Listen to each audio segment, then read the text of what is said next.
Okay, hello everybody, and welcome to the final day of Revolution, a Marxist Festival of Ideas. After a great day of discussion yesterday, we open today with this plenary session, Is Britain Breaking Up? Our speakers are Chris Bambery and Jonathon Shafi. Chris Bambery is an author and activist and regular contributor to Counterfire, who has written extensively on Scotland's national question and socialism and class in the context of Scottish independence. He is also the author of People's History of Scotland. Jonathon Shafi is a writer, editorial board member of Conta and contributor to Counterfire. He has played a long-standing role in anti-cuts and anti-war activism in Glasgow and is a founder member of the Independence Campaign. Both speakers will speak for 12 minutes, then we will open to the floor for a round of questions or contributions of not longer than 2 minutes, please. But just ahead of that, and before we open the session itself, I'm going to say a couple of words about Wales as part of this ongoing discussion. I grew up in a South Wales valley, but have lived most of my adult life in London, so I would not presume to speak for the community I come from, or indeed about the present day class struggle in South Wales without that significant qualification. But I would raise some questions in the context of this session. I don't hear or see the voices of the community I grew up in on a national level in left political debate. And I would guess there is a significant disconnect in both communication channels and in basic understanding of how communities have been contained, developed, and suffered during the neoliberal period. If the neoliberal onslaught of the past 40 years sought to subvert and silence the working class and to re-entrench, disconnect, and obscure the nature and victims of exploitation, which it surely did, then as part of the fight back, the left also needs to reevaluate the totality we think we operate within and what and who it is comprised of, because connections have been lost and communities have slipped from view and from access to public UK-wide left debate. The devolved government came along well after that disconnect, which is one of the factors that raises the question of what kind of break would Wales make? Who would be driving it? How would the interests of the class be represented in such a break? Where is the class in Welsh politics today, and where would it be in any further pull away from Westminster control? It's perhaps fair to say there is work to be done on this, on who would drive a break from the UK and in whose interests. And I look forward to hearing what at least one of our speakers has to say about that. But for the main part of today's discussion, I'll now introduce Chris Bambery, who will speak for 15 minutes. Oh, 12 minutes, Chris.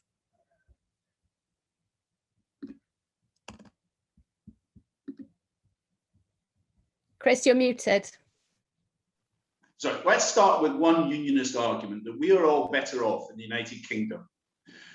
One fact, in 1950, the Welsh economy was twice the size of Ireland's. Today, the Republic of Ireland's economy is 4 times greater than Wales's. Some benefit. How equal is the United Kingdom? In today's UK, there are 26 areas where gross domestic product per head is under 20,000 euros. These are Eurostat figures. 8.5 of England's population live in these deprived areas. 20% of Scotland's, 45% of Wales, and 60% of Northern Ireland. To stay with Northern Ireland, the Unionist boast for decades was to look across the border and say we live in a richer state and we don't live in a state dominated by the Catholic Church. The most recent figures show living standards in the Republic are 12% greater than in Northern Ireland. The poverty rate is less in the Republic, and productivity, investment, and wages are higher than in Northern Ireland and Britain. The Catholic Church in the South was unable to stop the legalisation of abortion and same-sex marriage, but in Northern Ireland, the Democratic Unionist Party have done exactly that.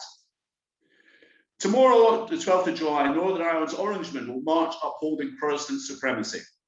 How much has the union benefited the population of Northern Ireland?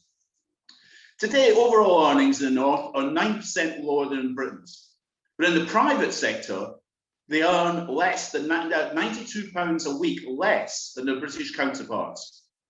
20% of Northern Ireland's economy is dependent on British Treasury subsidies.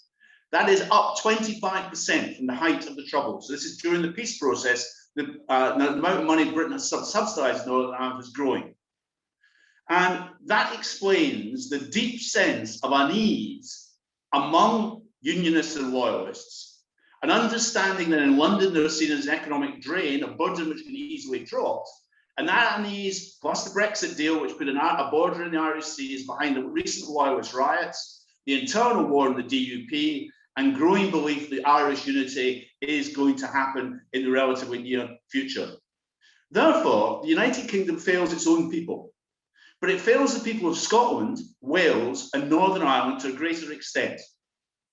That is the product of an economic decline which began more than a century ago, in which the British ruling class has been unable to halt. That decline has produced huge economic disparities within the United Kingdom. So, for instance, GDP per capita in the west of Wales is 15,000 euros per annum. In inner West London, it's 179,800. That's a huge gap. Driving force for the right support of Scottish and now Welsh independence is, of course, democracy. In Wales, if you look at it, the handling of the pandemic by the Welsh government has increased support for self-government. If you recall, in 1998, the referendum was almost 50-50 on whether a Welsh Assembly should be set up. Today, support for independence in Wales is around the 30% figure, the same as at the beginning of the referendum campaign in Scotland. And Yes Cymru has got 18,000 members. If I was a socialist in Wales, I would situate myself very clearly in West Cymru. But self-government has also raised widespread belief that independence offers a chance to escape the UK's full-throttle neoliberalism, addicted to war and tagging along behind Washington in any imperial adventure it decides to unleash. But there's also something else. There is an obvious disconnect between Scotland and now increasingly Wales and the UK. But there's also a disconnect in England. Polls show 65% of Conservative members are unconcerned if Scotland left the Union. Now, the British component of the global ruling class are concerned. The generals are concerned, senior civil servants are concerned. They understand that the breakup of the Union will diminish Britain's power in the world and its status.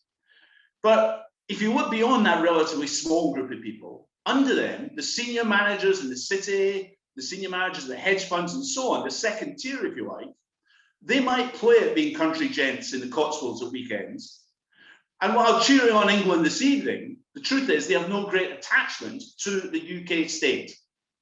Neoliberalism has created a second tier elite, which likes London, New York, and Paris, maybe occasionally visits Edinburgh, but really knows nothing, little or nothing, about the rest of the United Kingdom, including much of England. And one question is what's going to happen first? Is it going to be forced Scottish independence? There are problems in Scotland at the moment, but I think the driving force to sustain ways. Why that is because I think problems with the Scottish government, which Jonathon will talk about, aren't central.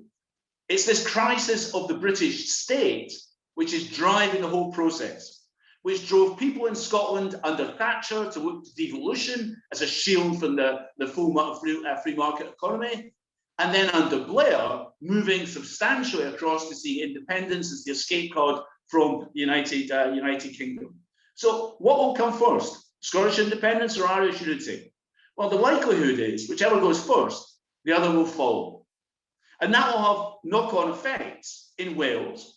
It also have knock-on effects in Europe. For instance, in Catalonia, it will encourage the belief that they can break through. And I want to end by asking what the left in England should do in this situation.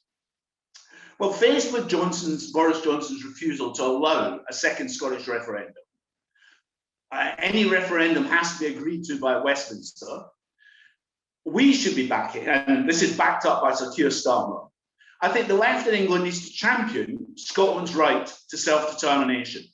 This is something I think people in England should be campaigning for. They don't have to support independence, but they do have to support the right of the Scottish people to decide on their own future.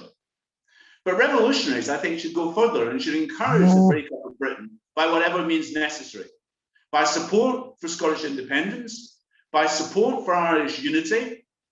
The question of Irish unity, maybe we can discuss it, then raises what kind of Ireland, because it's not about, and it cannot be about just simply a sectarian headcount in the north of Ireland where Catholics are now probably the majority, but it's got to be about a united Ireland, which, for instance, ensures that the National Health Service, which operates in the north, is extended to the 26 counties, which ensures the best of what's available in the north, the best of what's available in the Republic, are made available to everyone in the island of Ireland.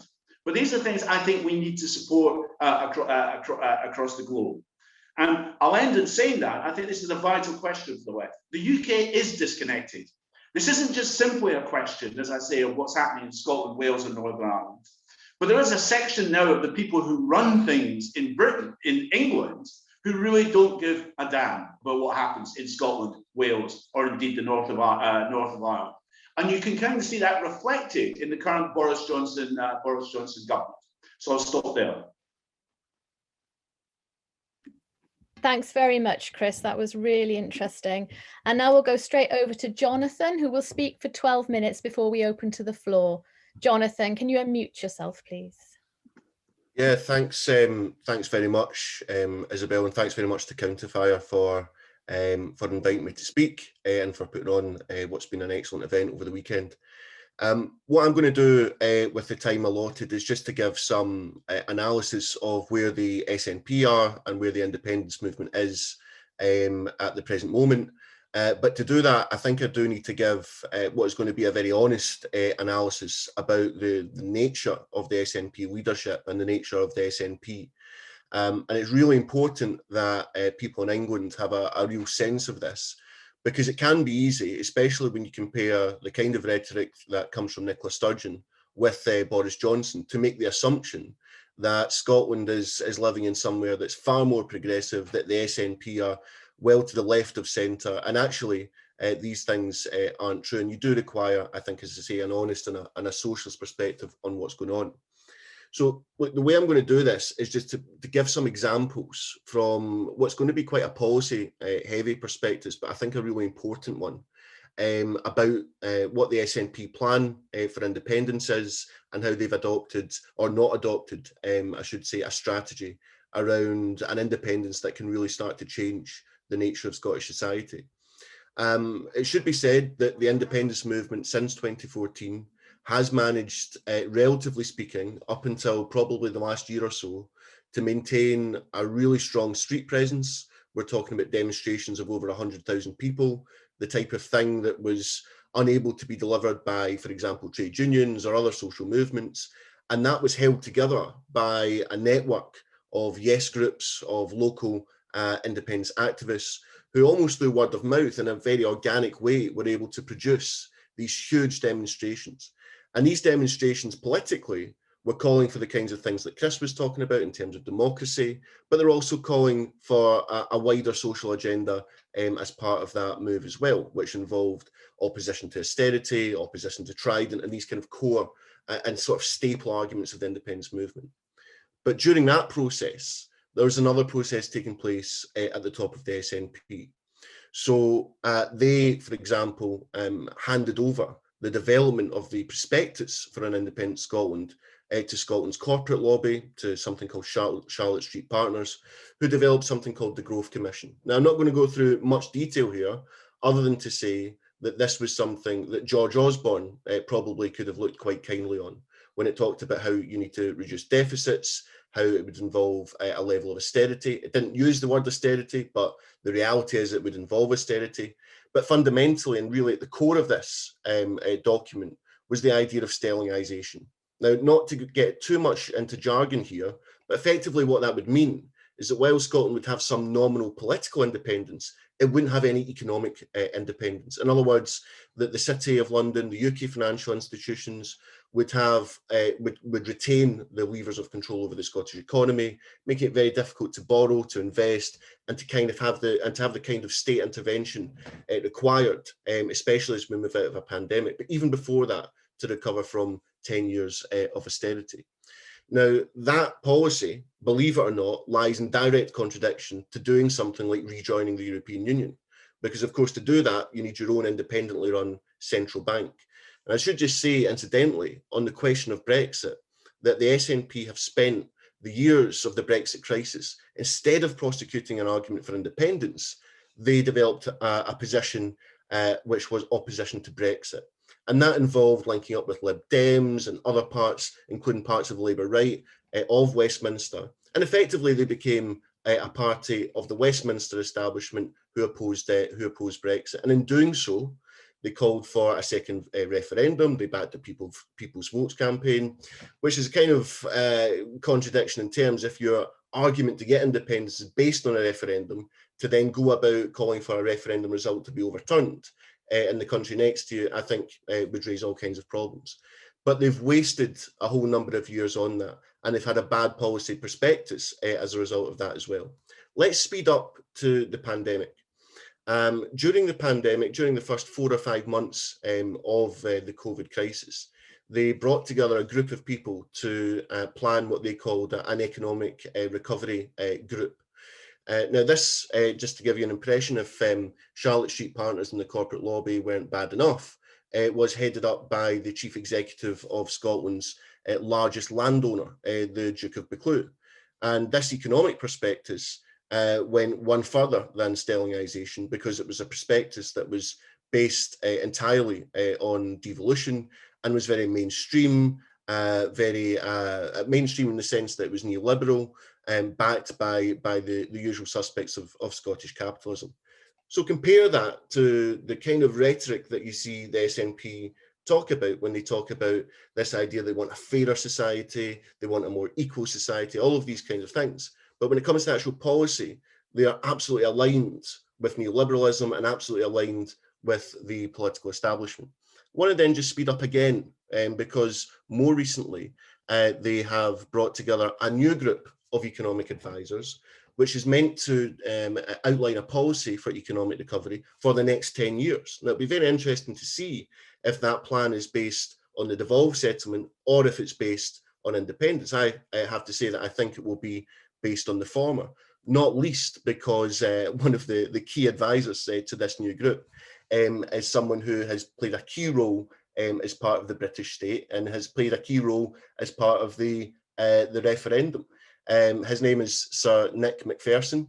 In 2014, he advised George Osborne on weaponising the currency issue against the independence campaign. And this guy is an absolute shark of the British state. He's someone who's a big supporter of people like Sajid Javid, for example, a key architect of austerity. And suddenly he's at the heart of this new advisory council on how to rebuild the economy. Okay, so the reason I paint all this out is just to suggest that what the direction of travel of the SNP leadership is something very different to the kind of hopes and aspirations that were outlined and which were energising the independence movement of 2014 and in the years beyond. And so as a result of that, there's a degree of fragmentation. Actually, there's a lot of fragmentation, a lot of division within the movement. They do say that a fish rots at the head, and in this case, that's absolutely central, because there's been no leadership given to the question of the independence campaign. The only leadership that's been given on an economic basis and on a policy basis, as I've already outlined, has been to the right, has been neoliberal, has been pro-austerity. And that's before we get to foreign policy. Now we have a situation where you have the SNP's defence spokesperson, for example, in Westminster, and others around that part of the party, who are coming away with things like Scotland will be a loyal partner to NATO. We already know that their policy on NATO changed back in 2012. They're now in favour of it. But that actually raises huge questions. There's no way that you're getting into NATO, for example, in my opinion, at the same time as disarming Trident, not when Trident remains so central to the strategy of not just the British state, but to the power of NATO as well. So on almost every front, you see this disconnect between what the SNP leadership are actually saying and what's actually been asked of them when it comes not just to the independence movement, but to many of their voters as well. I should say, just because I've got a little bit of time left, is that the only other person that's on this new advisory board who is an elected politician is the lead councillor in Dundee, who's in favour of free ports, which many of you may know about. Again, free ports, a product of Brexit, something which the SNP are meant to be hugely against, and yet they're backing one of its key policies. Okay, so just to kind of bring this together, what does that mean for the left? What does it mean for the independence movement? Well, first of all, I think we have to have an honest analysis, which I've tried to give, about the nature of the SNP. We have to be clear that they are not pushing for an independence referendum, but certainly they are not pushing for any kind of conflict, not just with the British state, but with its surrounding financial, media and other institutions. And therefore, when it comes to the independence grassroots, we have to find a way of organising, we have to find a way of mobilising that not only exerts pressure on the British state and on the Tories, but also exerts pressure on the SNP leadership. Is also able to say that we demand, that we expect that the mandate that the SNP has should be used, and should be used in a forceful way that brings about the kind of society that the independence movement wants to see. So I'm just going to kind of conclude where I think Chris concluded as well, because I think this is really central.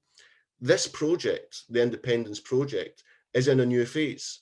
But a big part of what needs to happen in that new phase is that it needs to become a question that is internationalised. It needs to become a question about the British state that allows people in England, in Wales, in Ireland, and across Europe to get involved in a campaign, in a movement, or in a discussion at least, about why breaking up the British state can have progressive outcomes, not just for Scotland, but for the rest of the UK as well. And on that basis, we've brought together a new campaign in Scotland called The People United. Lindsay German is on the steering group alongside a host of others from England, from Wales, from across Europe, from the Catalans as well. And what we hope to do with that is to build not just the democratic case for the need for Scottish self-determination, but also to build a case which is based on internationalism in an anti-system way. In other words, one that's not reliant on support for the institutions, whether that's the European Union or the UK financial institutions or anything like that. We want to, or NATO, we want to build this sense of this movement from below, international in its dynamic, one which supports what's going on in Scotland when it comes to building the kind of campaign that we need, the kind of movement that we need, given everything I've said about the limitations of the SNP, but which can also help to cross-fertilise that energy with developments across Europe and the rest of the UK, and in doing so, build that kind of solidarity that we're all going to need as we move forward into the coming months and years.